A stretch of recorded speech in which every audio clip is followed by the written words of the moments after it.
Senhoras e senhores, muito bom dia.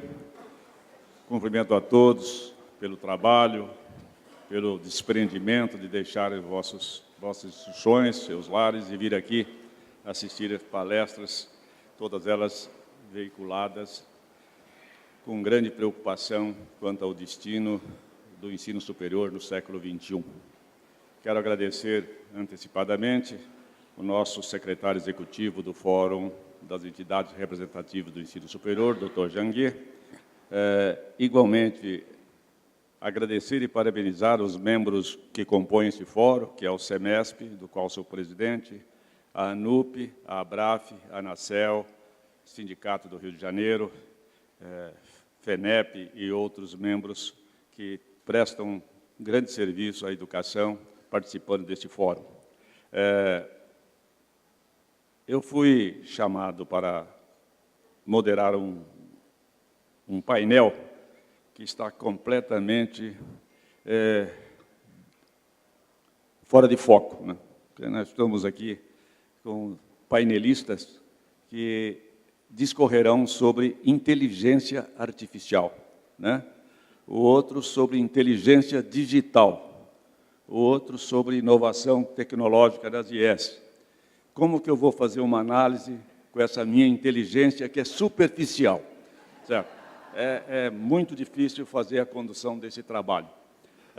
Mas não é impossível jogar alguns questionamentos. Eu hoje fiquei, e ontem, com a palestra da professora Ana Helena e com os palestrantes de hoje de manhã, nos dá bastante entusiasmo, mas, ao mesmo tempo, ficamos super preocupados, porque aqui estão presentes, conforme foi feito o relatório aqui, uma síntese dos presentes, quantas universidades estão aqui presentes, quantas faculdades, quantos centros universitários, diretores, gestores, reitores, mas nós temos que estar convencidos que, diante desse desafio do século XXI, nós dirigimos instituições de ensino. Poucas se dedicam à pesquisa, à inovação. Isso é um nicho muito pequeno dentro da nossa realidade de instituições privadas de educação. Por N fatores, né? Temos, como foi falado aqui, um grande cabedal de conhecimento junto aos nossos professores, que são titulados, mestres, doutores, mas para a pesquisa há necessidade de grandes investimentos. E a iniciativa privada, no modelo que está sendo feito hoje, esse investimento torna-se quase inviável. Mas não nos exime de criar em nossas instituições nichos onde nós podemos dedicar, se não a pesquisa avançada, mas pelo menos um nicho de inovação no nosso processo de ensino-aprendizagem. Vocês viram aqui o exemplo que o nosso diretor lá do SEMESP, fala em rede, e depois voltou também esse assunto com a professora Yara. A rede é uma iniciativa onde lá o SEMESP está fazendo uma experiência muito exitosa. Ele falou aqui de rede, já de 3, 4 instituições de ensino, que vão criar um modelo de ensino à distância, juntando forças, juntando ideias, convergindo para um processo, para um modelo mais adequado, e também isso provocando economia do que cada um fazendo a mesma coisa, né? No SEMESP, nós também temos outras redes juntando faculdades de engenharia. Então, reúnem-se e os problemas são comuns e o que pode se fazer de investimento em conjunto, ideias novas que podem ser desenvolvidas. Idem na área de saúde. Então, isso é uma propaganda do SEMESP, quem quiser ficar sócio depois, tá? Certo? Nós temos lá, podemos receber associados fora do Estado de São Paulo, não pode votar, né? Porque se votar, eu saio da presidência. Então, deixa só o pessoal de São Paulo votar. Então, existe possibilidade de experiências pequenas, mas são viáveis dentro das instituições de ensino privado. Eu saio daqui também preocupado e cheio de esperança que virão dias melhores, porque nós abordamos muito de como nós preparamos o jovem para enfrentar o desafio do século XXI, mas sempre voltado para formar, foram palavras textuais, bons engenheiros, bons médicos, bons professores, bons fisioterapeutas, bons advogados, mas nunca se falou aqui nesse fórum e nos que eu assisto, em formar cidadãos. Talvez nós estejamos aqui nessa mixórdia devido à nossa omissão, nas nossas instituições, em formar cidadãos que tenham... nós estamos preocupados em formar robôs e não cidadãos. Falta um pouquinho mais de conhecimento na parte humana. Nós temos que formar cidadãos éticos, que tenham princípios, que tenham valores, que tenham idoneidade, que tenham honestidade, que tenha solidariedade para com o próximo, que respeite o próximo, que tenha tolerância com a diversidade. Temos que formar pessoas, cidadãos honestos para ter um convívio social ético. Temos que formar cidadãos éticos e idôneos para ocupar os serviços públicos.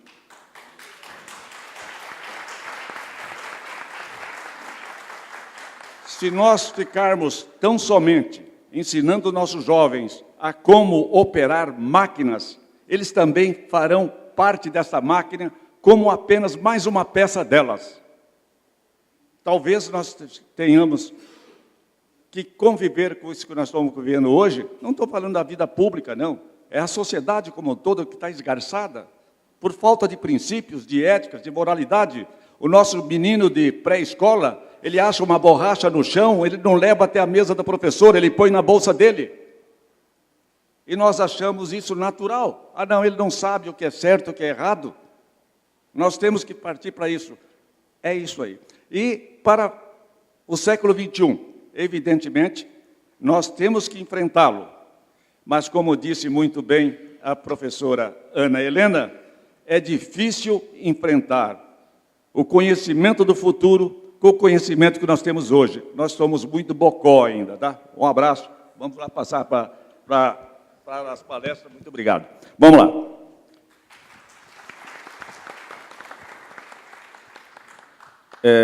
Um amigo meu disse, se você não sabe parar de falar, não comece. Então, eu vou parar por aqui. Os nossos palestrantes de hoje é o Moacir Galo, que é consultor e pesquisador de inteligência artificial da Google, o Marcelo Cosentino, head do segmento Service da TOTS, e o Rodrigo Afonso Pimentel, responsável pela área de educação do Google. E como nosso sintetizador, que é uma figura já conhecida nossa, um grande educador, o Rui Otávio, que é membro também do CCPARES atualmente, lá no MEC. Vamos passar a palavra, então, para o Moacir Galo.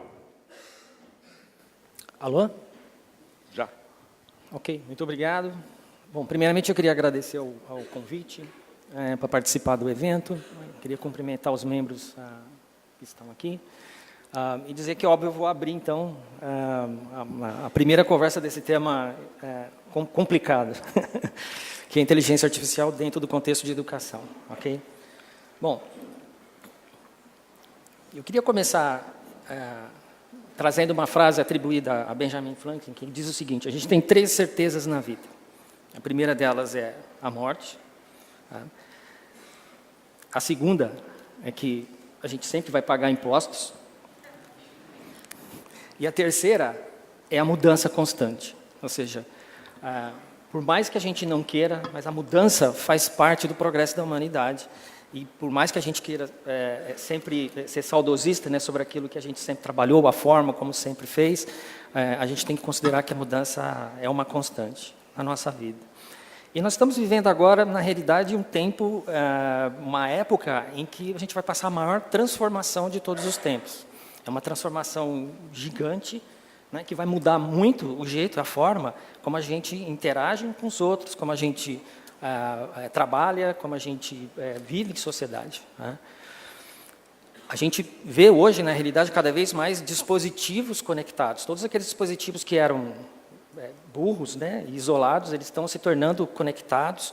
A gente vai ver carros conectados, a gente vai ver refrigeradores conectados, a gente vai ver o nosso próprio corpo daqui a pouco conectado também, né?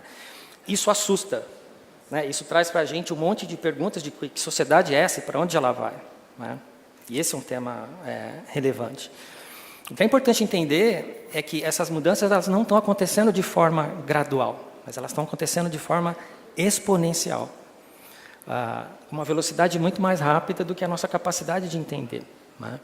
E essas mudanças exponenciais têm como componente muito da revolução do software. A gente tem hoje softwares, né, e empresas fora dos segmentos que estão criando disrupções.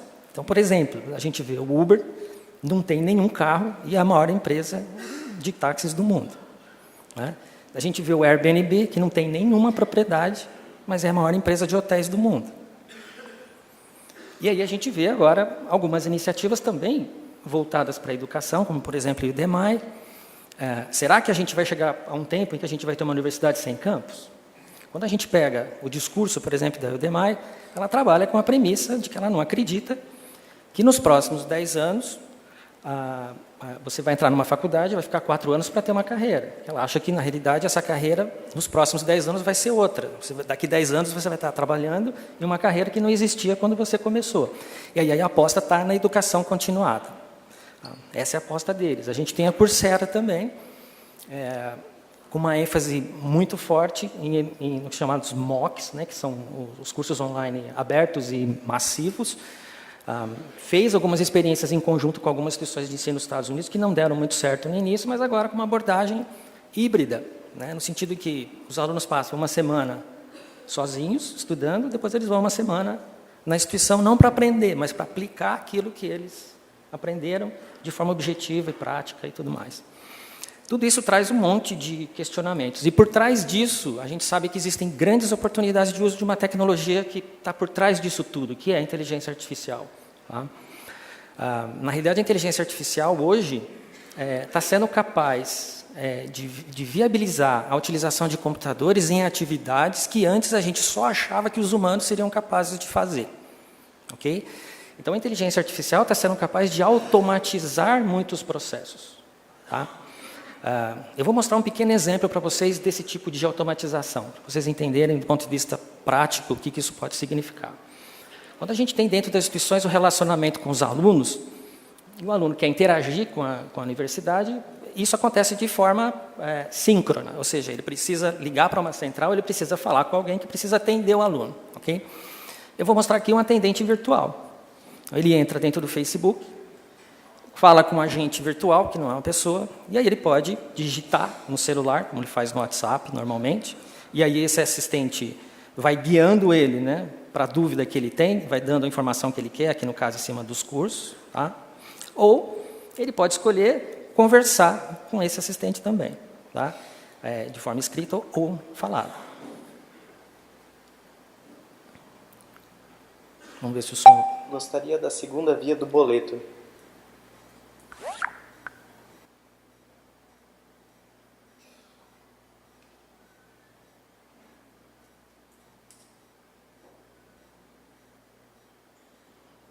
O último boleto é o do mês de maio de 2017, com vencimento dia 31 de maio de 2017.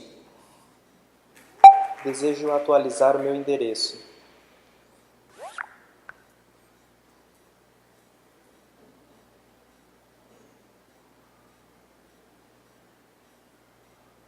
Seu endereço atual é Rua Oscar Freire 1000. Deseja alterar?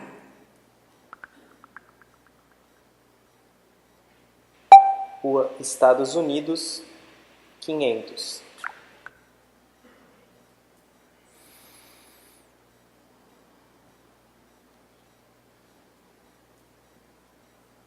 Alterado com sucesso. Deseja mais alguma coisa? Ou seja, o que a gente viu aqui é uma interação entre o aluno e um assistente virtual. Um único assistente virtual pode atender centenas de milhares de alunos. Ou seja, o que a gente tem hoje a gente precisa, na realidade, contratar posições de atendimento para fazer isso, né? Isso aqui tem o poder de reduzir drasticamente, né, o custo do atendimento do aluno, não só reduzir o custo, quanto melhorar o atendimento e personalizar o atendimento, né, para esse aluno. Mas aí vamos baixar a bola um pouquinho, porque toda essa discussão de inteligência artificial leva a gente a fazer alguns questionamentos e a ficar um pouco assustado. Então vamos tirar um pouquinho o discurso de marketing, né, e entender um pouquinho como é que essas coisas funcionam. A gente pode dividir 3 grandes ondas, né, de inteligência artificial, que começaram desde a Segunda Guerra Mundial, e foram, essa primeira onda, que é de sistemas especialistas, foi até mais ou menos o final da década de 90. Um grande exemplo disso que a gente tem é o Watson, da IBM, que conseguia ser muito bom em executar determinadas tarefas, como, por exemplo, ganhar do Kasparov no jogo de xadrez, né, que é uma atividade complexa. Daí, a partir de 2006, mais ou menos, Geoffrey Hinton, né, que agora é um dos cientistas do Google, trouxe novamente essa onda de inteligência artificial para a onda atual que a gente está, que a gente chama de aprendizado estatístico. Tá? O que significa isso na realidade? É como se a gente pegasse uma planilha de Excel e colocasse um esteroide anabolizante. Basicamente, a gente está falando, né, de fazer cálculos, né, em grande escala, em escala absurda, né, que a gente não consegue dimensionar. Isso ainda está longe, né, da terceira onda que começou agora. Quando a gente pega as ondas atuais de aprendizado estatístico, a gente tem uma inspiração no funcionamento do cérebro, né, por causa das redes neurais, mas é só uma breve pincelada na forma como o cérebro funciona. O nosso cérebro não funciona fazendo cálculo. O nosso cérebro é uma grande máquina que recebe sensores, armazena essas informações, né, tem uma memória temporal e ela projeta coisas. Né. A gente ainda está longe disso. Né. A terceira fase, que é a chamada adaptação contextual, ela ainda não existe. Então, todo aquele receio que a gente tem, né, de ser dominado, do mundo acabar, dos robôs dominarem, isso ainda não existe, isso é sonho de Hollywood, ainda isso ainda não tem. Mas a gente consegue fazer aplicações práticas, né, na fase atual, que é muito baseada em estatística. Dentro de inteligência artificial, ou seja, a grande característica da fase atual é a capacidade que os computadores têm de aprender. E como é que eles aprendem? Basicamente, a gente tem modelos, né, em 2 dimensões, onde a gente tem modelos supervisionados. Então, a gente precisa de uma grande quantidade de dados, onde eu vou rotular os dados. Então, eu vou dizer, olha, esse exemplo de dado ele vai resultar em evasão. Esse exemplo de dado vai resultar em inadimplência. Esse aqui é um bom aluno, esse é um mau aluno. Esse aqui é um aluno potencial bom e esse não é. E como a gente rotula esses dados, a gente vai usar aquela capacidade gigantesca de fazer cálculos para fazer agrupamentos e fazer previsões. Tá? É assim que funciona esse negócio. Tentei ser o mais simplista possível. Tá? A gente tem uma outra representação, que a gente chama de não supervisionada, aí a gente não está falando de 2 dimensões, a gente está falando de N dimensões, aí fica difícil representar. Então, não dá nem para representar isso num gráfico, mas a ideia básica é de que os algoritmos vão ser capazes de, numa grande quantidade de dados, achar correlações e agrupamentos para poder tomar decisões. Tá? E aí, a última delas, acho que todo mundo, os mais antigos, se lembram um pouquinho desse instrumento, né? É chamado aprendizado por reforço, ou seja, a gente tenta maximizar aquilo que a gente quer, né, da recompensa. Olha, então, eu quero que você atinja uma avaliação muito alta. Tá? Mas se você fizer isso errado, você vai levar uma palmada. Tá?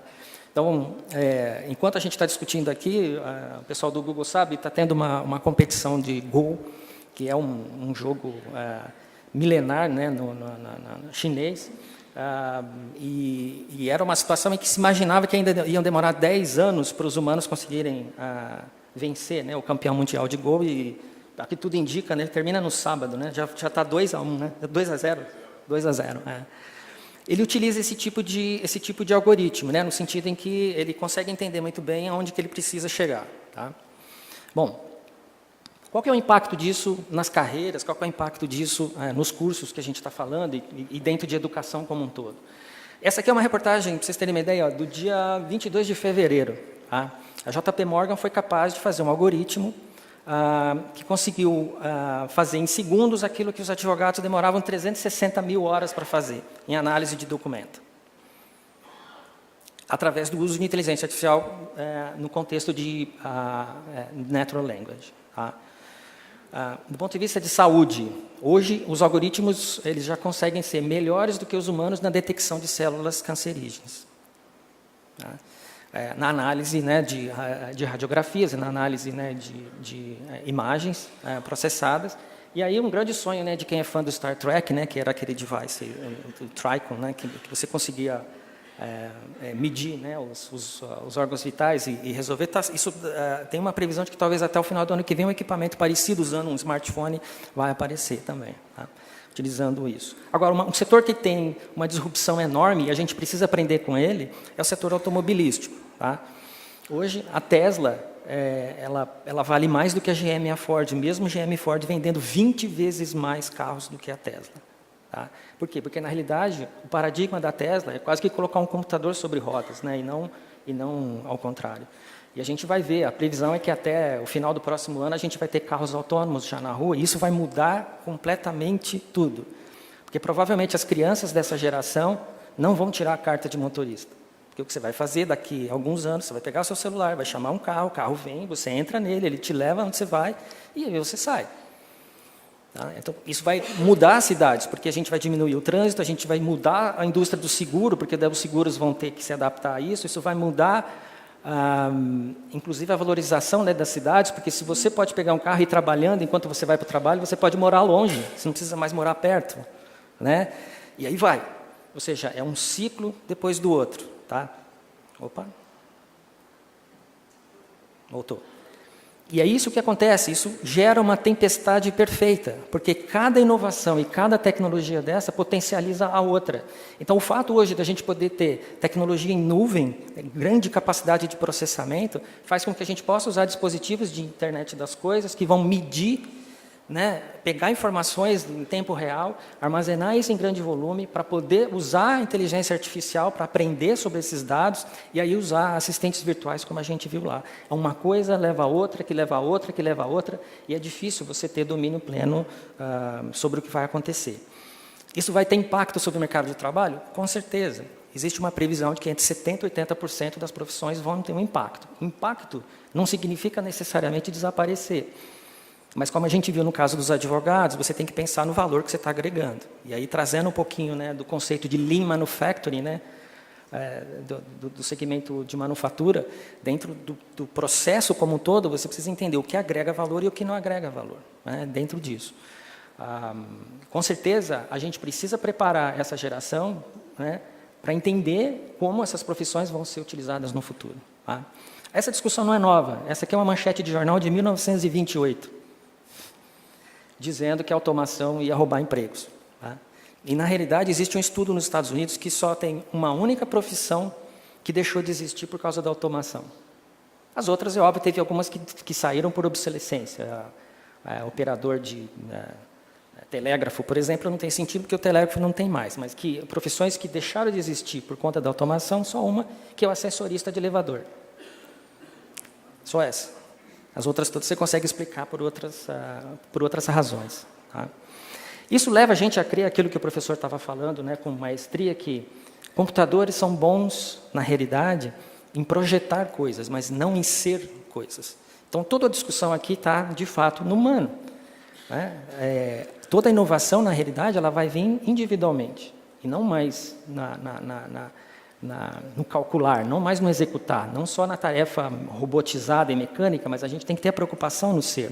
O que significa o seguinte, que qualquer coisa que não puder ser digitalizada e automatizada vai ser extremamente valorizada daqui para frente. Quais são essas coisas? Criatividade, imaginação, intuição, emoção e a ética, como bem resumiu o professor no início. Tá?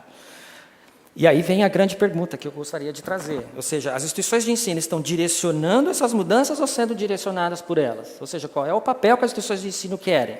De ficar com medo dessa tecnologia, né? E dizer, eu não quero saber disso, deixa para lá, ou de trazer essa tecnologia para dentro e, de fato, usar isso como ferramenta.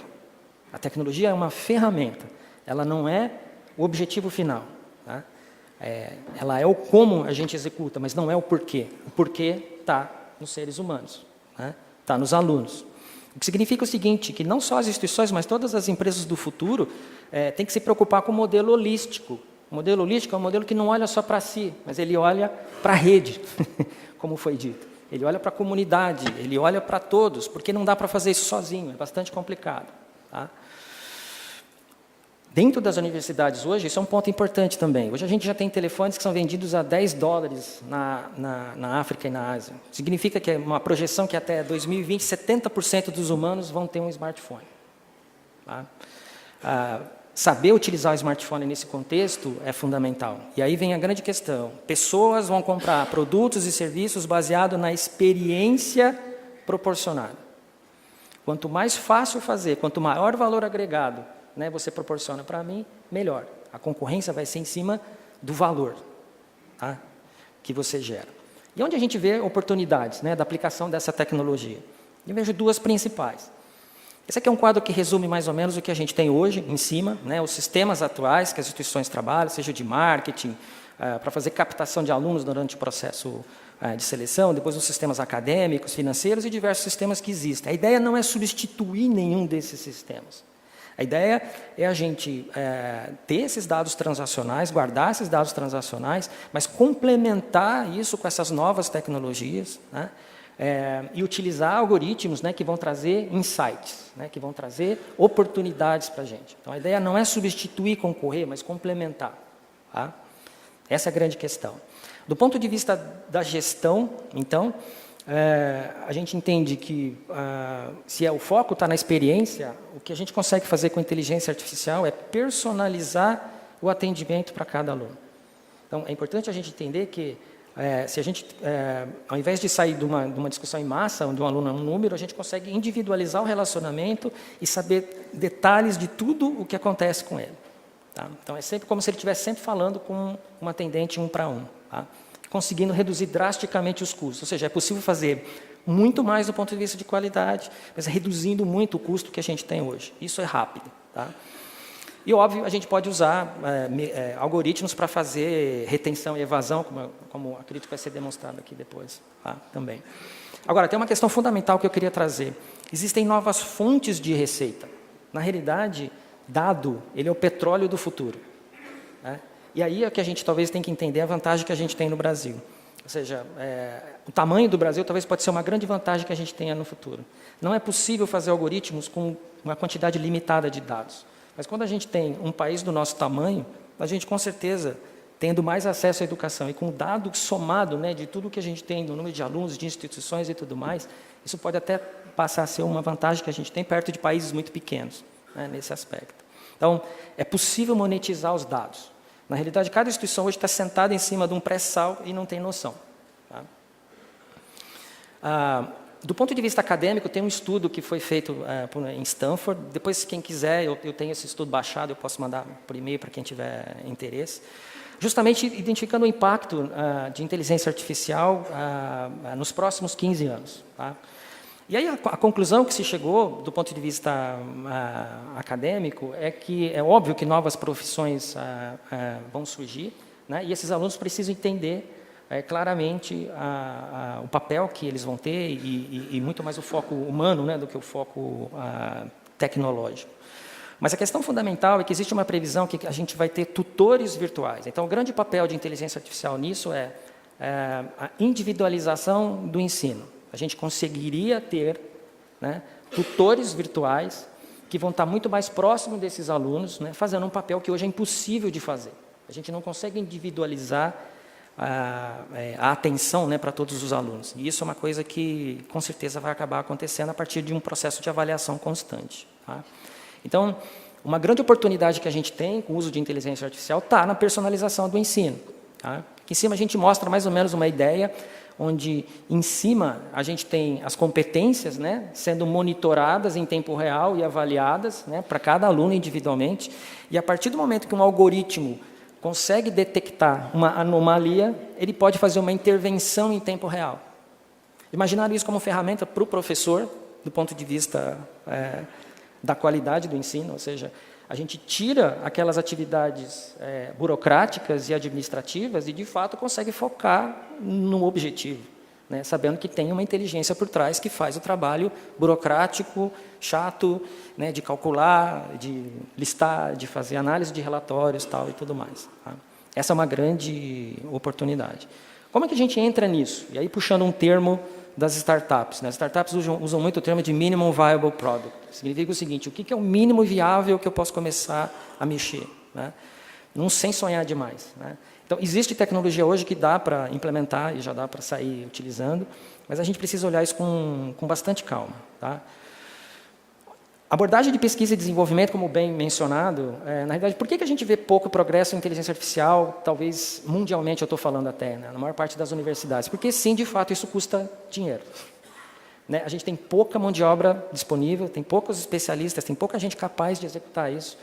Ainda a tecnologia atual necessita de muito, é um trabalho feito individual, né? Ainda a gente não consegue massificar o uso desse tipo de tecnologia, então ele é um para um, individual, então não tem gente suficiente para executar tudo isso. Tá? E é óbvio, isso limita a capacidade de muita gente utilizar.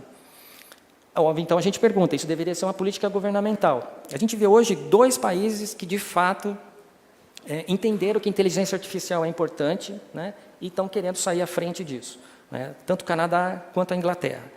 Definiram isso como modelo estratégico, estão colocando um orçamento muito forte nisso. O orçamento do Canadá, se não me engano, são 170 milhões de dólares, e 25% só é iniciativa privada, que vem de quem? Das grandes empresas que fazem investimento em pesquisa nisso, né, mas trabalhando de forma coordenada. Para quê? Porque, como foi dito ontem, né, também a concorrência é global. O Canadá, por exemplo, quer segurar os seus talentos. Ela quer incentivar o uso de startups, né, incentivar a criação de startups que possam gerar um ecossistema dentro do país para reter os bons talentos e atrair talentos de fora para daí sim começar a projetar soluções para o mundo todo. É a mesma coisa na Inglaterra. Né? E aí a gente tem que pensar aonde que o Brasil quer se inserir, né, nesse aspecto. Existe chance para a gente fazer isso ou não? E aí eu queria usar essa imagem que eu gosto bastante para ilustrar a separação entre interesses estratégicos e interesses do próprio setor. Como se a gente pegasse cada instituição de ensino fosse um ovo desse, e a gente quebra esse ovo, as claras podem se misturar, mas as gemas ficam preservadas. Ou seja, com certeza, as claras representam tudo aquilo que é importante para o setor, que é importante para o segmento, aquilo que tem que ser discutido, né, e que pode ser compartilhado. Se o investimento é muito alto para uma instituição individual, o esforço combinado do setor, olhando especificamente para o Brasil, para a realidade brasileira, com certeza pode permitir viabilizar que essas coisas aconteçam, preservando cada instituição individualmente dentro da sua capacidade e a sua estratégia de não querer misturar e aproveitar aquilo que ela queira fazer. Tá? Eu acho que a gente deveria, no Brasil, realmente pensar na criação de uma fundação, né, com foco em open source, estudando a aplicação de inteligência artificial nas instituições de ensino, mas com uma rede, né, focada com a participação da indústria, da academia, do governo, de todo mundo, para que a gente pudesse focar naquilo que é importante, a definição de padrões abertos, né, para o segmento, como que a gente vai trafegar esses dados. Né? Então, a gente está falando que o dado é o petróleo, mas em que nível, né, eu posso utilizar a informação de aluno ou não para monetarizar, né, para monetizar isso? Ética, como é que a gente vai tratar essas informações com ética? Ou seja, o próprio segmento deveria regulamentar, né, um código de ética para dizer o que pode ser feito, o que não pode, como é que a gente explora isso ou não, né, e o impacto que isso tem. Então, principalmente definir. Então, a gente tem que pensar, basicamente, para onde a gente quer ir. Tá? A gente segue o caminho de deixa alguém, então, de fora vir fazer a disrupção e determinar, ou a gente mesmo escolhe o caminho que quer seguir e contribui, de fato, para o futuro da educação no país. Muito obrigado.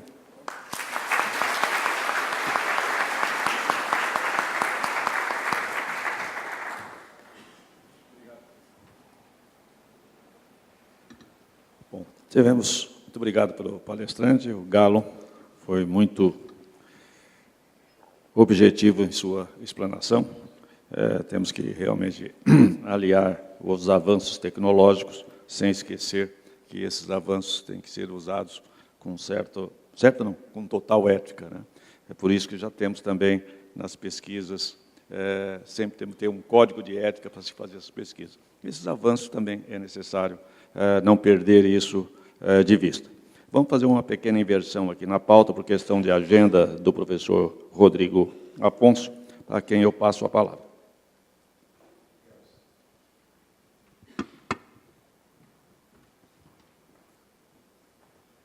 Agradecer, antes de mais nada, a nossa mesa aqui, vocês, obrigado pelo convite.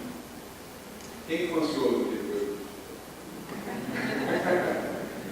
Pessoal, é a realidade, certo? Acho que a gente, eventualmente, migrar, talvez isso vale mais a pena a gente abrir um pouco mais a cabeça, um pouco mais o coração e abraçar essa realidade para vir. Para falar de profissões novas, Google for Education, por exemplo, eu sou 8 anos, mais ou menos 8 anos atrás. A minha profissão não existia há 8 anos atrás. E vejo demais de professores. Eles começaram a pedir para a gente, a Google, ajuda a gente a organizar as informações da sala de aula, que o menino está chegando com mais informação do que o professor. E a gente tem uma crença absoluta. Todo o trabalho que a gente faz tem que ser feito para o aluno e através do professor. Então, a gente não tem muito dúvida se vai seguir a universidade em frente, mas, obviamente, qual o formato dessa universidade para o futuro próximo, né? E falando em profissão do futuro, eu trago uma história para vocês. Eu sou pai de trigêmeos, de 13 anos, nossa, de 13 anos, então são adolescentes. Então, isso traz toda uma série de desafios adicionais e estão todos em idade escolar, né? Então, eu lembro que no ano passado, no meio das Olimpíadas, um dos meus filhos, o Pedro, ele chegou: pai, eu acho que eu já sei o que eu vou querer ser quando crescer. E, espontâneo, a gente não perguntou nada. Tem duas alternativas: ou você acha que é atleta olímpico. Falei, legal, cara, pô, que bacana. Todo aquele afã de Olimpíadas rolando. Ou então você é youtuber. Falei, pô, legal. Mas eu acho que youtuber não vai dar certo. Minha professora falou que não é profissão. Aí eu falei, meu filho, conta para a tua professora que essa história está mudando, né? É uma profissão, sim.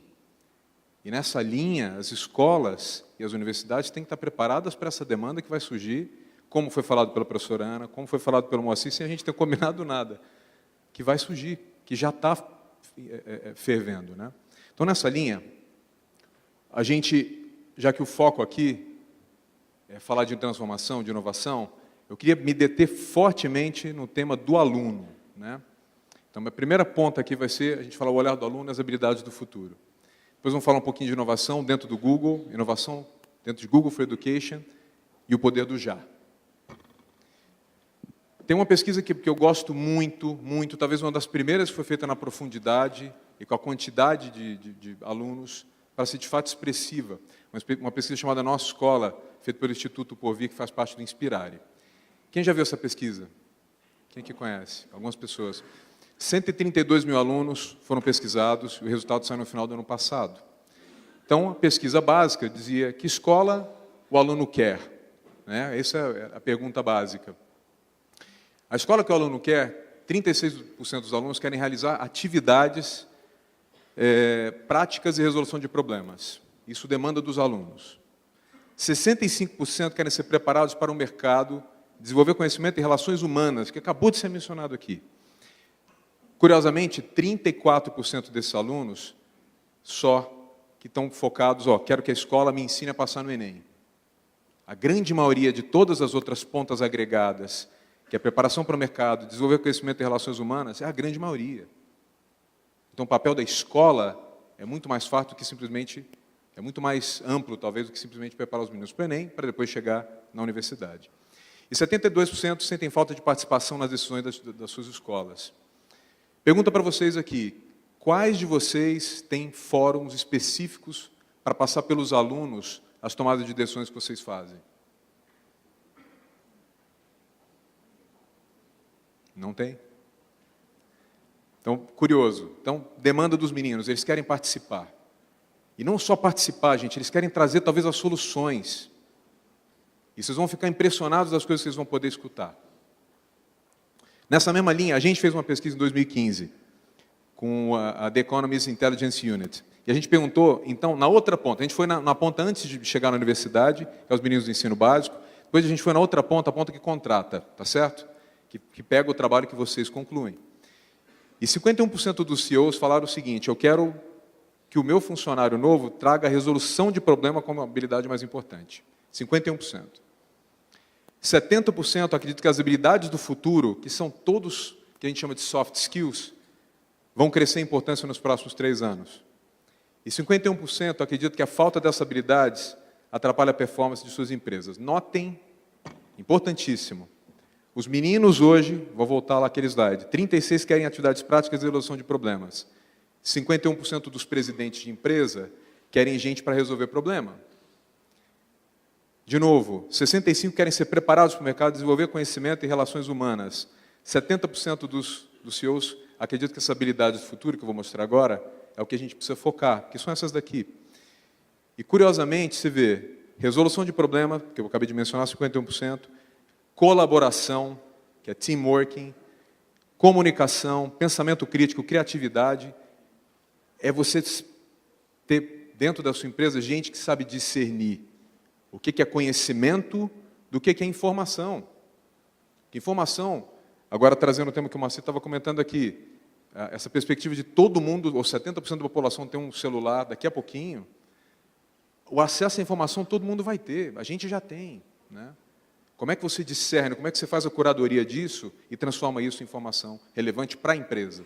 Então, são essas habilidades necessárias das empresas. Para tornar esse caldo mais interessante ainda, vou repetir uma coisa que já foi repisada ontem pela professora Ana e pelo Moacir. 60% dentro da nossa estatística que a gente buscou também, 60% dos estudantes de hoje vão trabalhar em empregos que ainda não existem.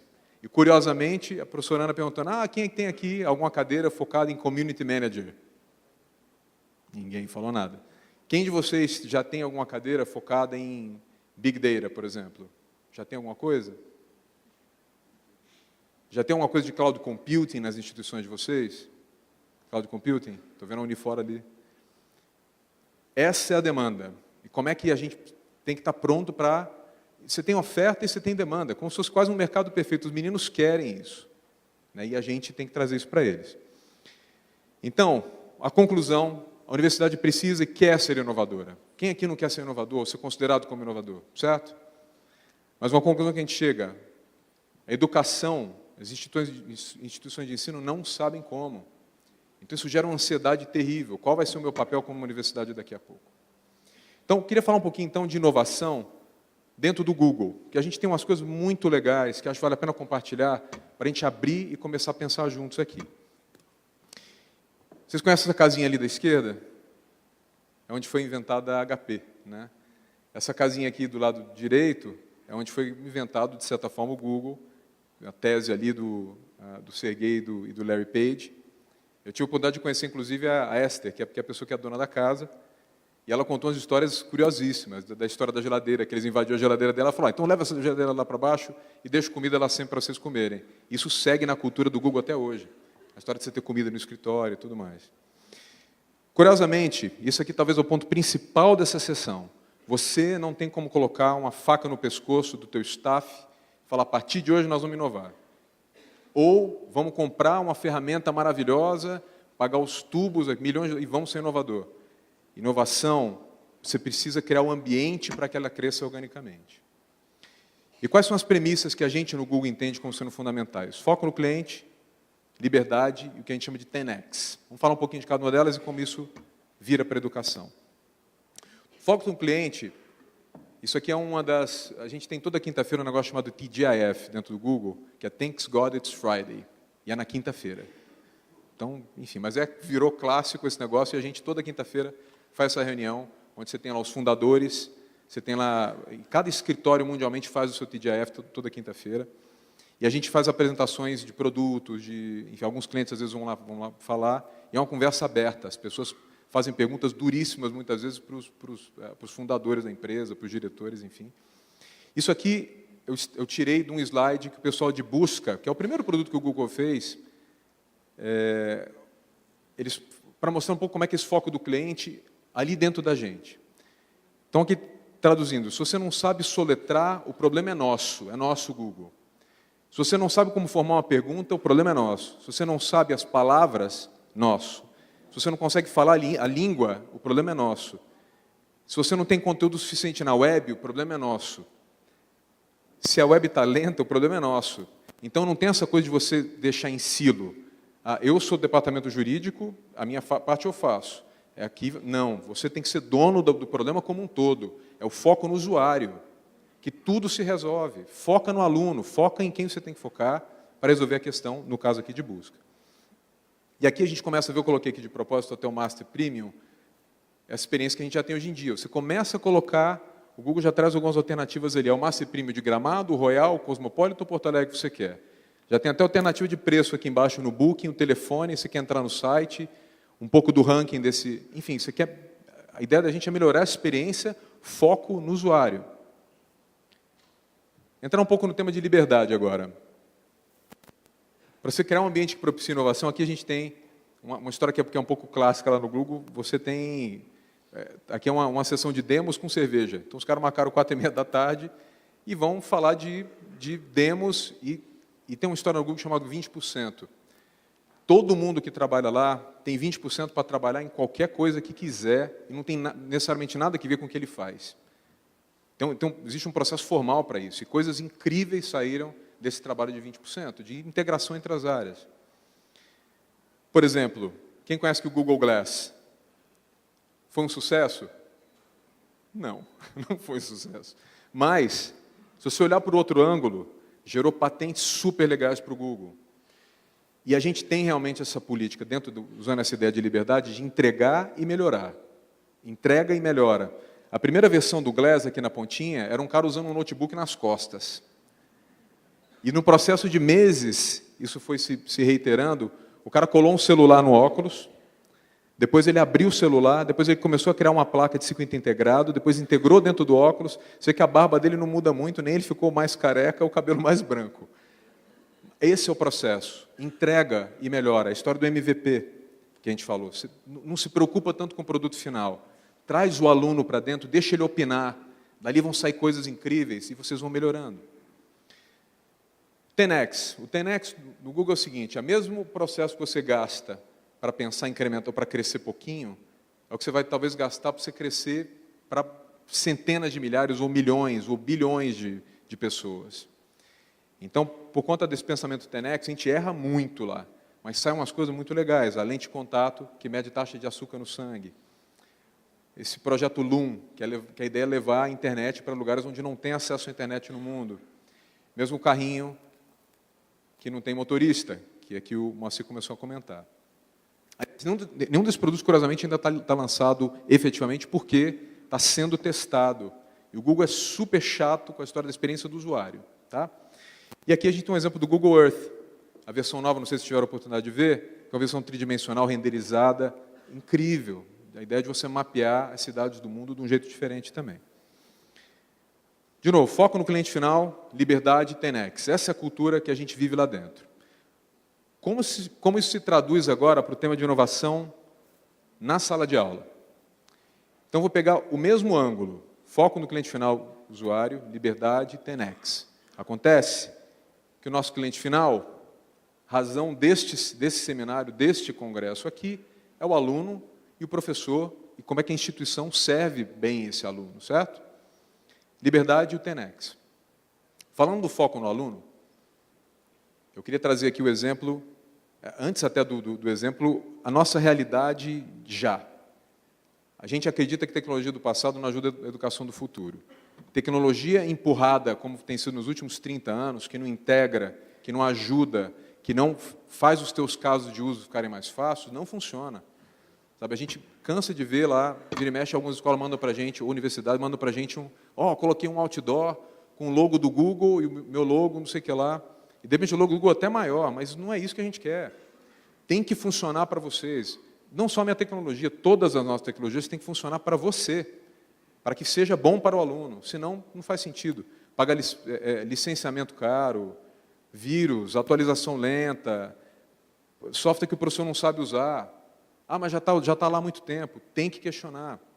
Tem que simplificar a vida deles.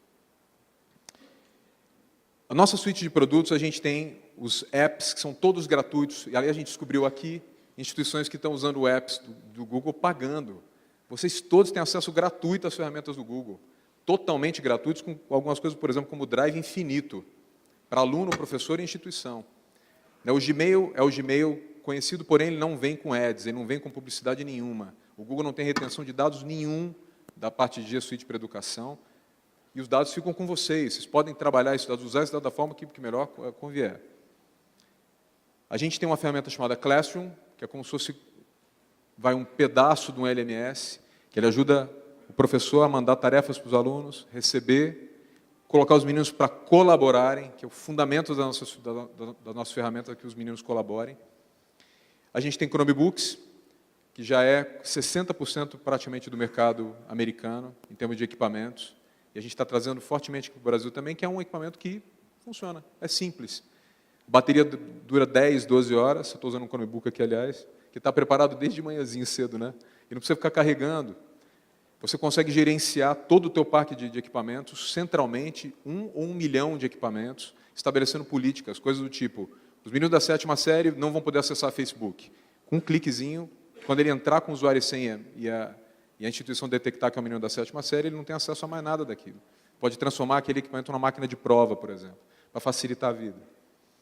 E um tema de realidade virtual também gratuito, já disponível para todas as escolas, em iOS e Android, para você levar os meninos para lugares onde os ônibus geralmente não levam. Tudo isso está demonstrado ali no stand da For Education, o nosso parceiro oficial do Google, que está aqui com a gente. Então, vocês podem dar uma olhadinha em todas essas ferramentas lá. Ademais, a gente acredita muito que tecnologia, como foi mencionado, é ferramenta. Para além disso, tem que estar linkado a princípios de aprendizagem. E a gente fez um trabalho profundo com a Universidade de Colômbia para ver quais princípios seriam esses. Eu vou mostrar 2 aqui. Primeiro princípio, tem que ser personalizado e mensurável. Qualquer integração de tecnologia com sala de aula tem que levar em consideração esse tema. E aqui eu vou mostrar um pouquinho do ENIAC para vocês, vou falar de 2 universidades de tamanhos diferentes, para vocês entenderem que tecnologia tem que estar disponível para todo tipo de bolso, tem que ser democrática e aberta para todo mundo. O ENIAC, isso aqui são slides deles, tá? Aqui nos nossos eventos, aliás, quem já teve a oportunidade de participar de um evento no Google ou do Google? Alguns aqui. Quem fala no nosso evento é a escola, quem fala no nosso evento são as universidades. Aqui, os slides do ENIAC vão muito nessa linha. Eles criaram um conceito chamado Flipped College, que é a universidade virada ao avesso, né? E o que significa para eles? Engajar e motivar estudantes, apoiar a inovação e simplificação de gestão acadêmica. Para além disso, por que engajar e motivar estudante, que é o fim da nossa jornada, é tão importante? Você tem melhoria nos índices de retenção. Básico, porque o aluno se motiva e aprende. Simples, tão simples quanto isso. Então, por isso, e entrando no como fazer engajamento, eles tiraram o modelo do sábio do palco, assim, um pouco do papel que a gente está fazendo aqui agora, até talvez uma sugestão para o próximo evento, mas coloca do guia ao lado. Guia ao lado. O professor entra num papel mais de tutor, né? Ajudando esse aluno a chegar lá, e você empodera o cara, empodera o menino para participar. E falando de mensurado, eles têm mensurado tudo isso daqui, através das ferramentas que eles agora utilizam. 95% de redução de tempo de TI dedicado à manutenção e instalação de equipamentos, que agora usam Chromebooks, 70% de redução de tempo de TI, suporte, e algo como 340 mil dólares aí, de custo anual que eles tinham com infraestrutura e licenças de sistema operacional, de software e tal, cortaram tudo isso. Então, economia e eficácia.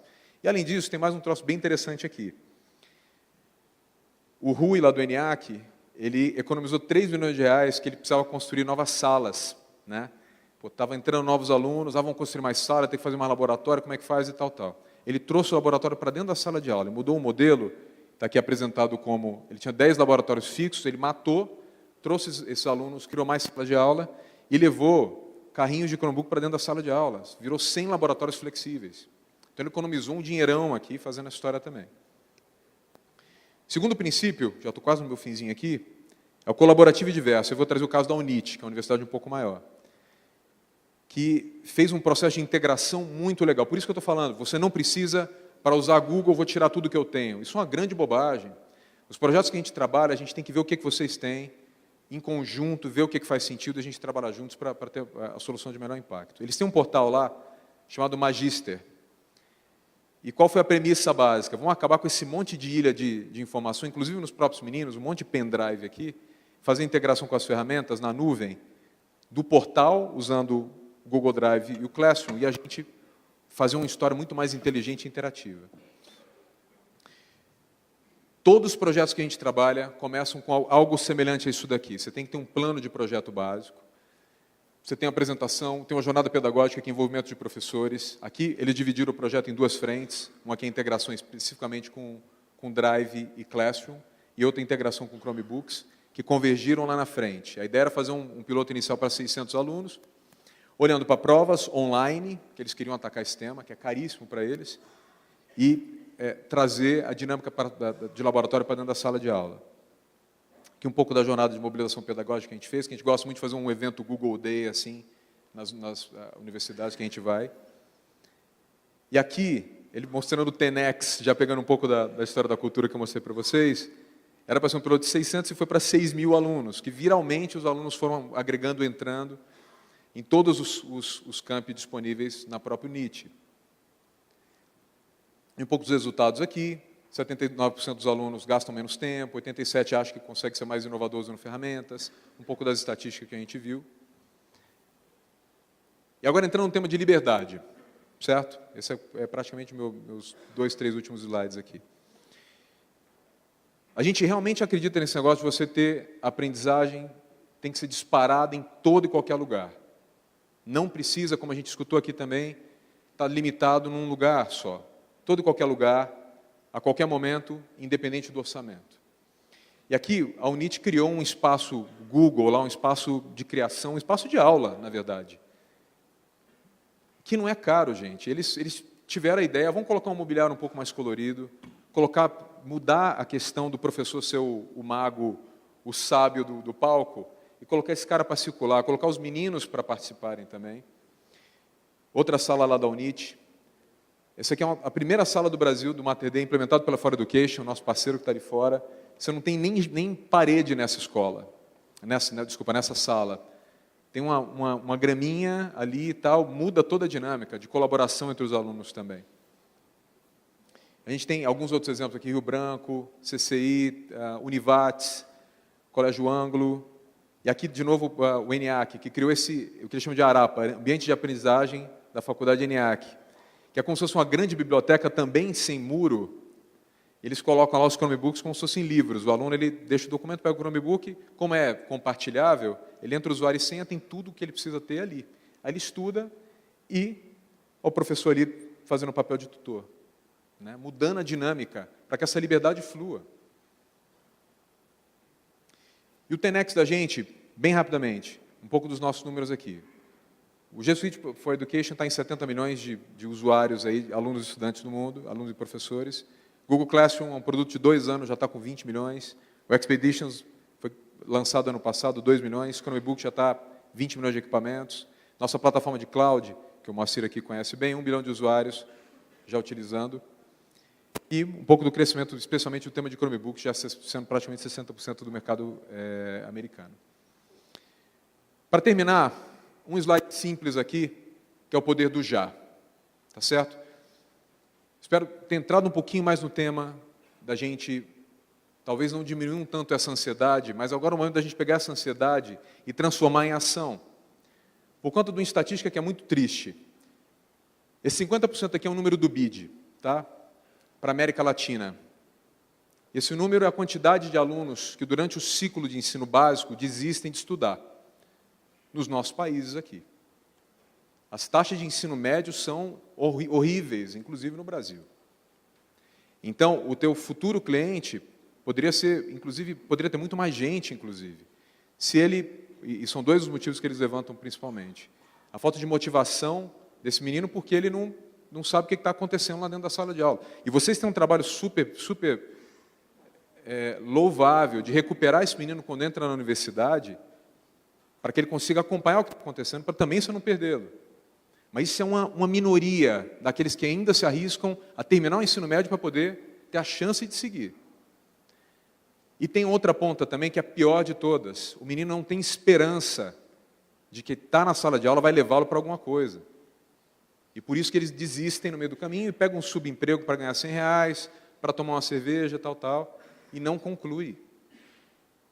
Então, urge a gente, do lado da indústria, do lado da academia, a gente se unir para resolver isso.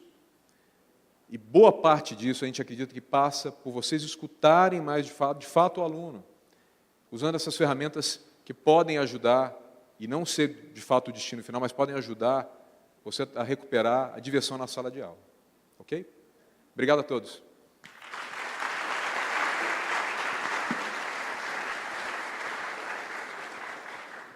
Muito obrigado, Rodrigo. Foi muito interessante a sua apresentação e motivo de reflexão para todos aí.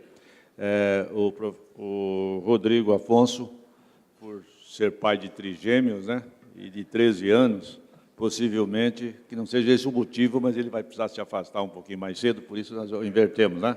E assim que você quiser, tudo bem, será desculpado pela sua ausência, tá bom? Vamos então para a terceira palestra, o professor Marcelo, ok? Da TOTUS.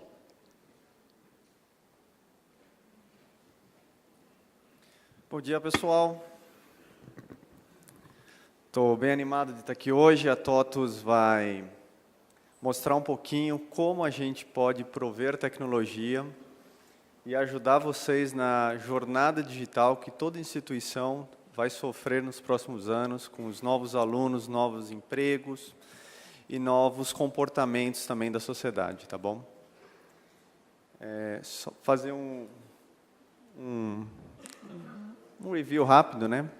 A gente há muitos anos já participa do CEBESP, a gente sempre busca trazer para vocês qual é o próximo passo, o que a sua instituição tem que estar preparada, o que é importante você endereçar. Ano passado, a nossa palestra foi apresentada pelo Vicente. O Vicente é o nosso head do nosso escritório da Califórnia. Tá? Aqui tem um ponto importante, o Moacir falou de cientista de dados. A gente tem como Brasil, já estamos atrasados na quantidade de cientistas de dados disponíveis no país. Então, temos as maiores e melhores instituições aqui, então nós precisamos de cursos para formar cientistas de dados nossos, que nós podemos empregar aqui no Brasil. A TOTUS tem várias oportunidades de cientista de dados, é mosca branca da asa amarela, você não acha. Quando você acha, alguém vai e contrata de você. Então, a gente tem um desafio importante e precisamos ter mais cursos e formar mais mão de obra. Tá? Então, o que a gente viu no mundo? Né? A gente viu carros automáticos, robótica, bitcoins. A gente vê o Bitcoin subindo para tudo, subindo o tempo inteiro, até ataque de vírus agora, certo? Não é mais cartão de crédito, eles querem uma transferência de Bitcoins. Tem um desafio de como os governos vão trabalhar com Bitcoins, isso muda porque Bitcoin não tem dono. Você pode fazer uma transferência, você não tem rastreabilidade de onde é que foi, para quem foi. Tá? E o ponto principal do que eu vou falar hoje aqui para vocês, que é como é que se aplica a inteligência artificial para o dia a dia. Hoje, não daqui a 10 anos, tá? Daqui a 2 anos que seja. Então, tem um videozinho rápido aqui de como a TOTUS está trabalhando. Para nós e para os nossos clientes, uma nova era já começou. A era da transformação digital. Nesse momento, o futuro não é amanhã ou ano que vem. O futuro é hoje. O ser humano busca o entendimento sozinho. Em grupo, transforma o entendimento em conhecimento. Conectado, se expressa e escolhe o que quer consumir, a qualquer hora e de qualquer lugar. O cliente quer ter o controle do próprio tempo em todas as esferas. Quer que suas demandas sejam previstas e atendidas com mais conveniência e melhores experiências. Como ser competitivo nesse novo contexto e se adequar à nova economia? A resposta está na transformação digital. Exige que as empresas façam tudo diferente do que sempre fizeram. Conectar coisas, pessoas a sistemas, gerando dados que, corretamente analisados, geram novos negócios. Uma imensa massa de dados permite prever demandas e comportamentos. Se antecipar de fato a necessidade do cliente é uma questão de sobrevivência do negócio. Todas essas informações analisadas por inteligências artificiais que reconhecem padrões e proporcionam a automatização dos processos de maneira eficiente. A lógica da cadeia produtiva tradicional se inverteu. Agora, quem decide o que a indústria irá ofertar é o consumidor.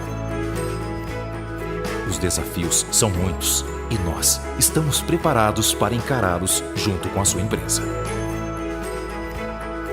Conte com a TOTUS. Soluções de tecnologia e gestão para ser mais competitivo sempre.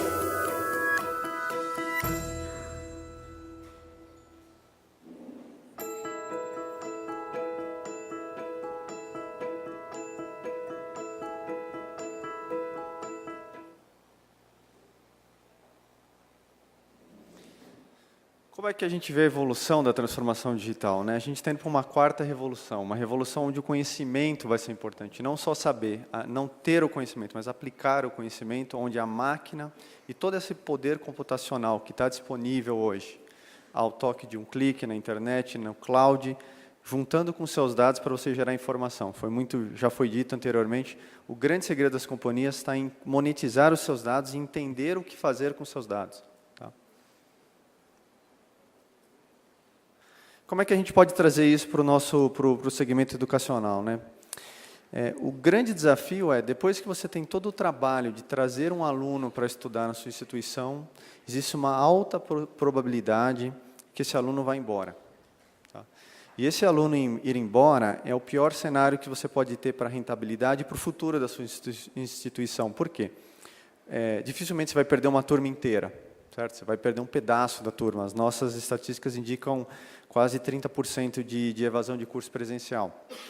Isso não é uma turma inteira, é um terço de uma turma, um pouco menos de um terço. Então, provavelmente, você não vai conseguir economizar aquela turma, redirecionar aluno, vai ver se você mexer, era a hora que o aluno podia fazer aquele curso.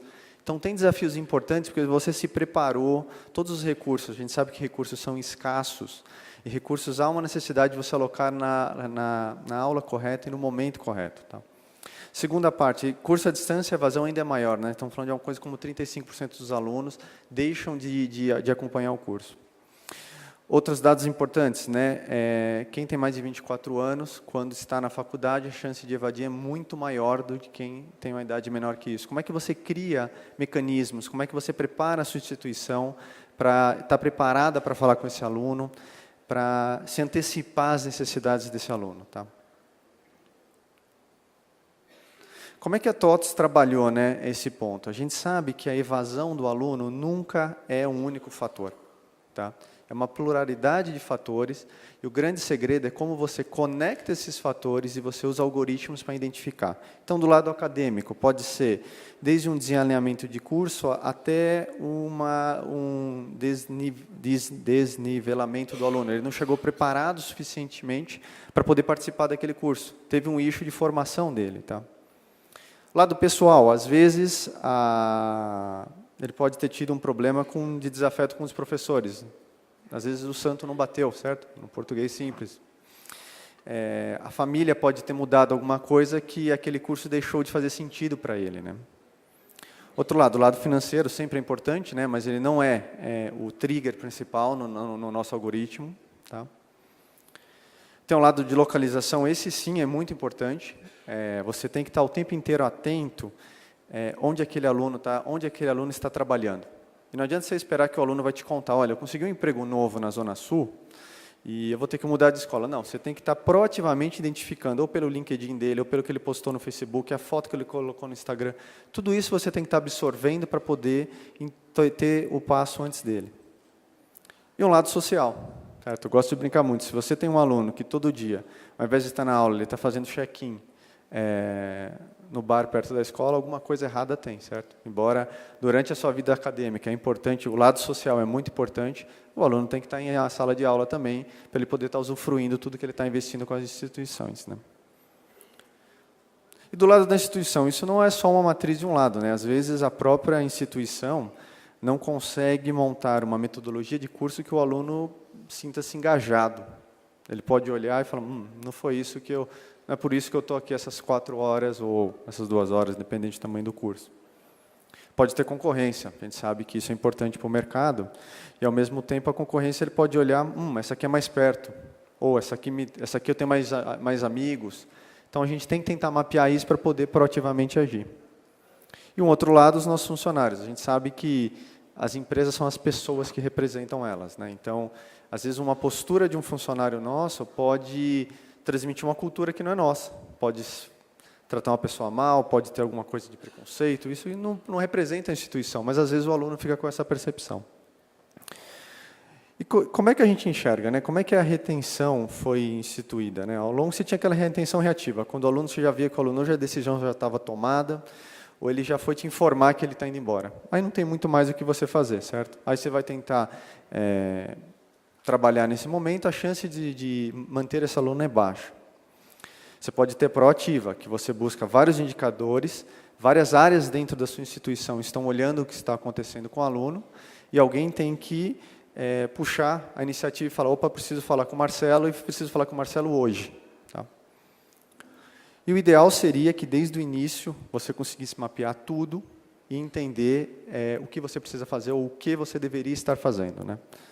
Aqui que a gente acredita que existem fatores, e são fatores que podem ser mapeados por algoritmos computacionais que ajudam a identificar qual aluno vai evadir da sua escola. É o que a gente está chamando de retenção preditiva. Né? Principal ponto, além de você conseguir juntar várias informações, você trazer a parte de otimização de recursos que eu falei, recursos financeiros e humanos, tem um ponto importante.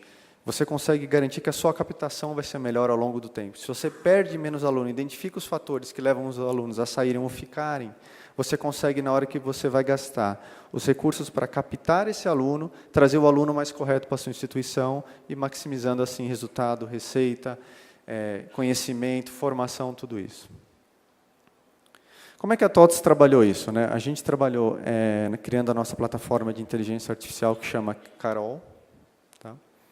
A Carol, ela não fala só com produtos da TOTS, isso é importante, a Carol é agnóstica, então você pode ter qualquer fonte de dados, produtos dos nossos concorrentes, produtos europeus, americanos, o que seja, a Carol fala com todo mundo, ela junta todos os dados, tá bom?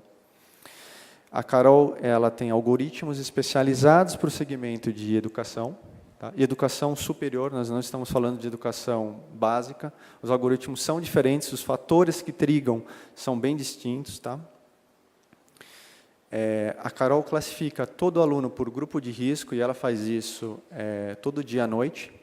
Então, todo dia ela avalia o que mudou na situação daquele aluno e verifica o quão próximo ele está do modelo de predição e o quão ele, na escala, o que você deveria estar fazendo com aquele aluno. Tá? Depois ele junta com quem já terminou o curso para poder checar. E no final ela te ajuda a propor ações no CRM. Tá?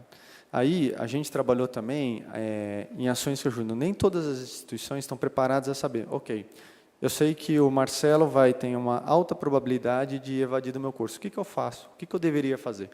Então, a gente juntou no nosso braço de consultoria um grupo muito especializado em que ações você tem que fazer, no sentido de você conseguir desenvolver uma régua do aluno para você saber quais ações você vai fazer. Se são ações de grande interação com o aluno, ou é só um SMS, ou é convidar um aluno para um café da manhã, ou é trombar com o aluno no corredor, esse tipo de coisa para você estar proativamente preparado. Tá? E no final, o modelo sempre a gente tem um esforço grande da Quero entender as ações para ela propor novas ações no final, tá? Porque os comportamentos mudam. Aqui eu tenho algumas telas dela, convido todos vocês a passarem no nosso stand, que aí o pessoal consegue mostrar com mais calma, né? Mas o que eu mais gosto a gente tem os fatores e os dias. Esse é o ponto principal, para você saber quando você tem que tomar uma ação com aquele aluno. Quando você precisa fazer alguma coisa, e depois saber o que está chamando a atenção desse aluno. A gente montou a visão também por turmas, então a visão da instituição faz muito mais sentido para quem está na gestão da instituição, certo? A gente sabe que as instituições são gerenciadas por cadeiras, por turmas. Você consegue enxergar, da minha turma específica, o que está acontecendo na minha turma. Quais são os alunos, por que sim, por que não. E no final, descendo o detalhe, aqui no caso da Joana, o que ocorreu com a Joana? Você tem um 360 graus daquele aluno, juntando todas as fontes de dados que a Carol leu, tentando te ajudar e te recomendar ações do que você deve fazer com a Joana. Tá? O que a gente espera depois de tudo isso? Né? Primeiro, identificar a tendência antes que ela ocorra na instituição, engajar e reter o aluno, reduzir a inadimplência, porque você não vai trazer ou manter alunos que não querem ficar com você, e você vai manter aqueles que você quer. E, principalmente, ter alunos que veem a sua instituição como um diferencial de estudo. A gente sabe que o efeito de rede, hoje em dia, é muito importante. Você vai comprar um carro, a primeira coisa que você faz, você pergunta para alguém, você põe no Facebook, você google a informação, você vai atrás ou da opinião de outras pessoas para formar a sua opinião. Então, isso é muito importante. Como é que era antigamente, né? Antigamente, o modelo de gestão era, você instalava um sistema de gestão, um projeto longo, demorado, você tinha que comprar seus servidores, você tinha que fazer tudo isso. Aí você comprava uma super solução de BI, e você punha alguém para entender os dados que estão saindo do BI. Então, o seu ciclo de decisão era muito demorado e não era um ciclo de decisão rápido. Como é que você precisa estar preparado hoje? O seu sistema de gestão ele tem que ser extremamente ágil, tem que ser cloud, você tem que se livrar de tudo que você não precisa dele. Então, você tem que imaginar, olha, eu tenho que ter o menor nível possível de customização no produto para não ficar gastando tempo com coisas que são só para mim e deixando de focar no meu cliente final, que no caso aqui é o aluno. A inteligência artificial ela tem que estar próxima no sentido de propor as suas ações, estar junto de decisões que você pode tomar do negócio. Isso não quer dizer que o gestor vai ser substituído, mas sim o gestor vai poder ter ajuda e ações próximas do que ele deveria estar fazendo. Tá? E o gestor não pode ter que interagir com o sistema com uma tela ou um mouse, certo? Ou um touch. Ele tem que as informações têm que estar disponíveis para ele no momento que ele precisa. O que a gente enxerga nisso? A gente enxerga que do mesmo jeito você tem a Siri, ou você tem a Cortana, ou você tem a inteligência artificial do Google, você tem que ter um assistente virtual no segmento educacional, que entenda do segmento educacional, tá bom? Que é capaz de entender perguntas que você faz para ela e te ajuda a tomar decisões, no sentido que assim, nunca vai te substituir, mas vai te ajudar a tomar a melhor decisão, tá bom? O que eu queria mostrar aqui para vocês, eu queria dar uma primeira apresentação para vocês do que a Carol pode fazer, tá bom? A gente tem um videozinho aqui. A gente ia fazer ao vivo, mas ficou preocupado com a chuva, então achamos melhor deixar o vídeo gravado. Tudo isso tem uma necessidade de conectividade em nuvem, a gente sabe que esse é um desafio também que a gente tem o tempo inteiro no nosso país, mas é importante, então a gente gravou um vídeo para vocês, tá bom?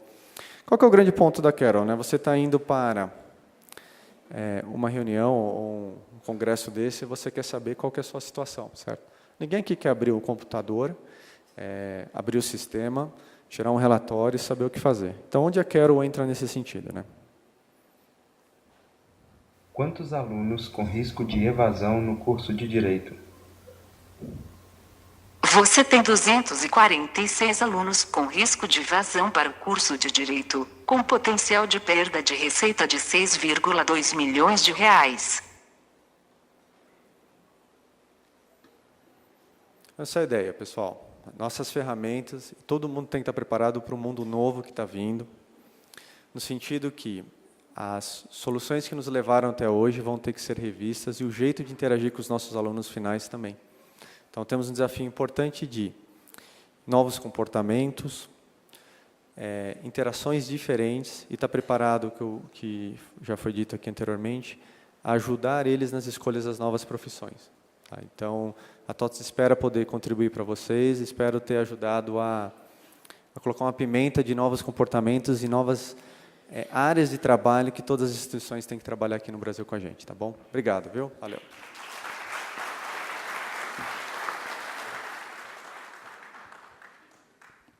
Obrigado, Marcelo, pela apresentação. Temos agora aqui uns 10 minutos para perguntas. Ah, não, você não vai sintetizar depois? Não? Não? Aqui. Ao final da síntese, aqui está após o debate. Tá bom. Tudo bem. Então, alguma pergunta? Só encaminhar pelas nossas simpáticas funcionárias aí, mas elas não querem trabalhar. Passamos a trabalhar o professor Rui.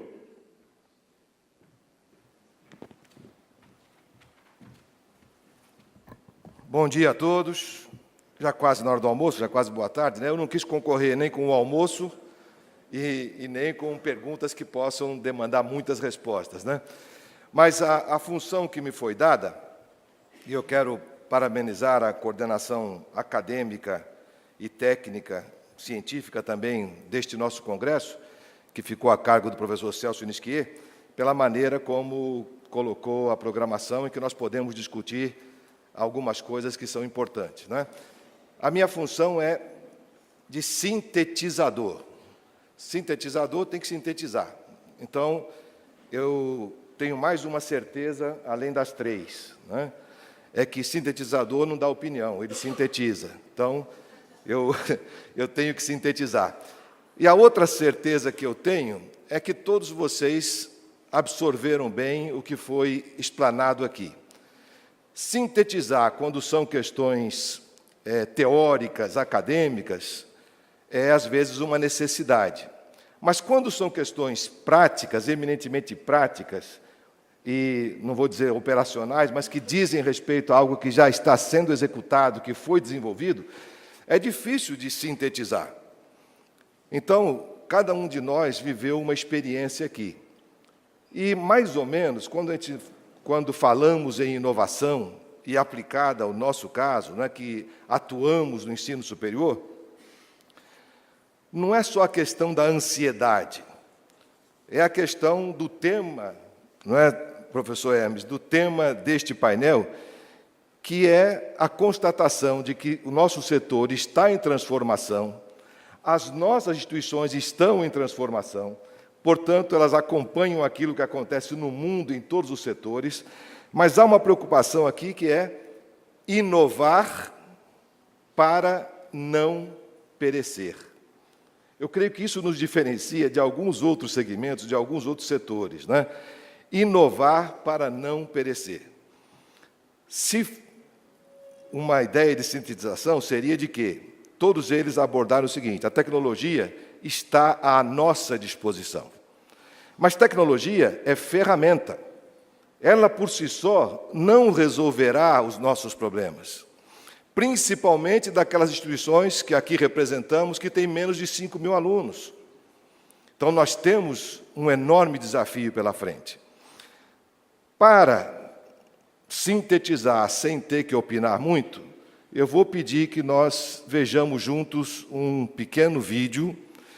Eu não sabia o que eles iam falar, mas pela origem deles, pelo que eles trabalham, eu já sabia onde eles iriam chegar. Não sou profeta, não sou adivinho, mas todos nós vamos perceber agora aqui que eu escolhi um pequeno vídeo que muitos já podem ter visto na internet, mas que, na minha opinião, e eu confirmei agora, sintetizam aquilo que nós vimos e o desafio que nós vamos levar, não é? Dá para colocar o vídeo aí, fazendo um favor?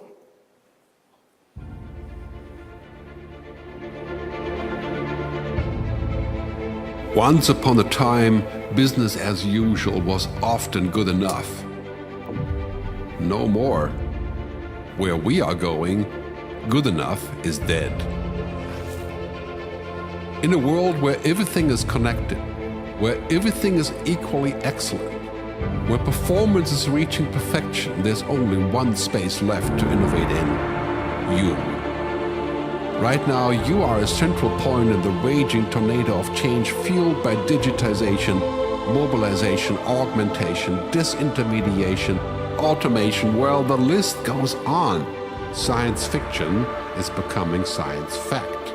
Think about self-driving cars or computers that can learn and think. The way we work will never be the same. The skills we need will be dramatically different. Winning or losing are now happening faster than ever before. So what's your response? How will you discover new opportunities in one of the most transformational times in human history? Are you driving change, or are you being driven by it?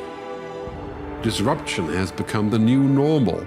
With change, it's always gradually, then suddenly, well, things really have stopped happening gradually.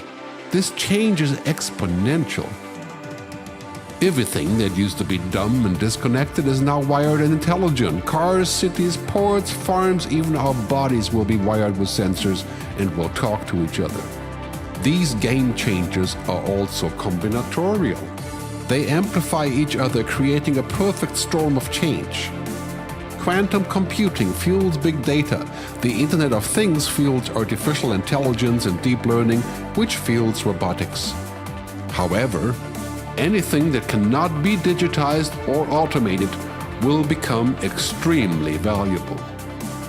Human-only traits such as creativity, imagination, intuition, emotion, and ethics will be even more important in the future, because machines are very good at simulating, but not at being. Yes, robots and software will do some of our work, but this will allow us to focus on things that cannot be automated. To imagine change squared, you've got to start engaging more with what might be, not just with what is. Immerse yourself in the immediate future 5 to 7 years out from today. We need to go beyond technology and data to reach human insights and wisdom. Technology represents the how of change, but humans represent the why. The future is about holistic business model.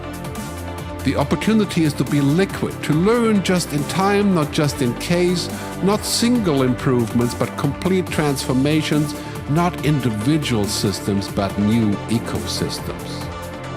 Humanity is where true and lasting value is created. We will engage, relate, and buy things because of the experiences they provide, because of their transformative power.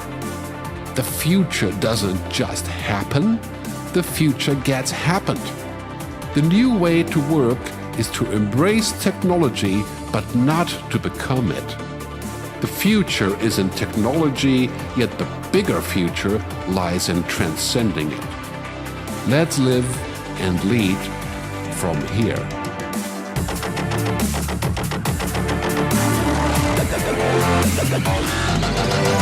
Eu quero pedir desculpas porque tinha uma legenda em português e em espanhol, mas, infelizmente, devido ao problema de internet aqui no hotel, eles não conseguiram colocar com a legenda. Mas eu creio que todos podemos perceber o quanto sintetiza. Algumas frases aqui foram usadas exatamente no mesmo sentido em que nós vimos ali.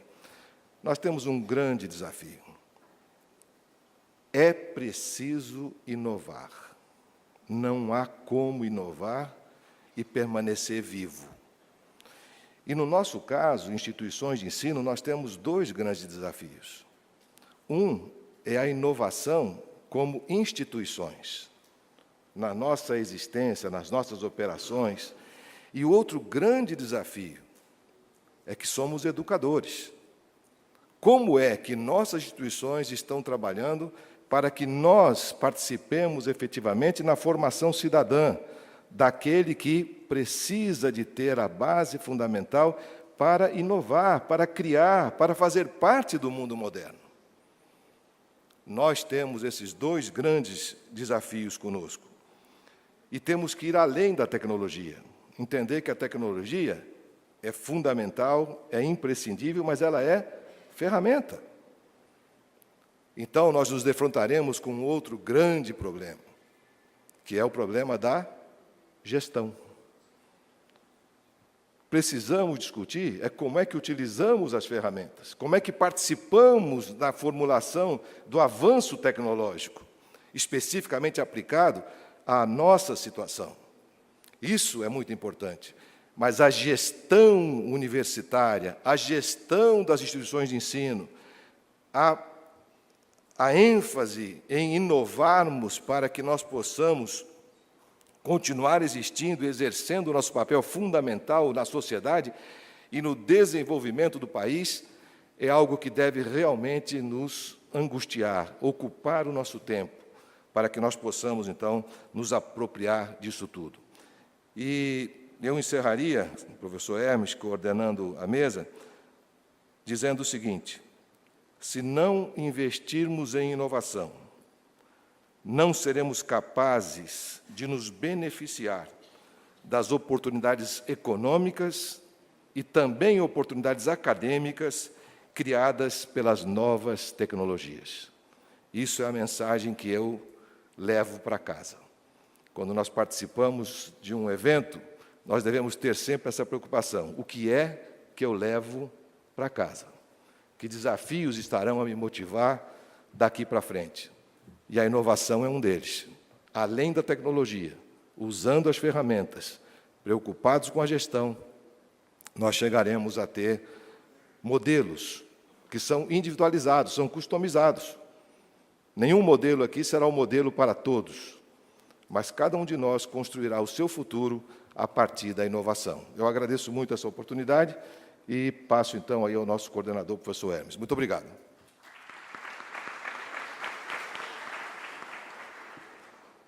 Bom, só me resta agradecer a participação dos palestrantes Moacir Galo, o professor Rodrigo Afonso, que precisou sair por causa dos trigêmeos lá, espero que não seja nada grave, e o senhor Marcelo Cosentino, pela apresentação muito bem feita. E, magistralmente, o nosso amigo de sempre, o professor Rui, encerrou, fazendo uma síntese e algumas considerações e dizendo do nosso desafio, que nós também levamos para casa. Saímos daqui com um cabedal de conhecimento a mais, mas também com muito mais preocupações.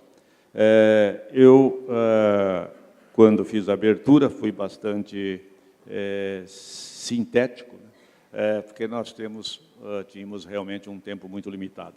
E quando eu disse que a gente, quando começa a falar, a gente precisa saber que precisa terminar, saber terminar, e eu não saberia, então eu trouxe umas anotações com um monte de reflexões e perguntas que eu passo para os palestrantes, depois eles pensam em casa, mas eu acho que todos vocês já responderam, como nós vamos incorporar as inovações, ver o que nós fazemos com essa inteligência artificial, com essa inteligência digital, incorporando-as como preocupação de nossas instituições. E cada um de nós, no seu cantinho, implementar aquelas que não o fizeram ainda, um nicho, pelo menos, para inovar, para que nós possamos ficar atualizados na nossa principal atividade, que é o ensino-aprendizagem, para que nossos alunos saibam dos desafios que os esperam. E esses desafios são deveras radicais. É um mundo em transformação e muito rapidamente. E nós temos que preparar esse aluno, esse jovem, para que absorvam e aceitem esse desafio de viver no novo mundo. Aqui, mesmo no Congresso, a gente, nas conversas dos corredores, no saguão, percebemos as preocupações que todos nós vamos levar para casa. É um desafio permanente em fazer com que as nossas instituições, apesar de dizer que elas não mais existirão daqui não sei quantos anos, nós temos que fazer força para que isso não aconteça. E como que vamos fazer isso? Incorporando essas inovações como parte integrante das nossas instituições. A todos que nos toleraram, a mim, mas apreciaram os palestrantes e o professor Rui, o meu muito obrigado, e vamos agora passar a palavra para a mestre de cerimônias e os nossos agradecimentos a todos. Boa tarde.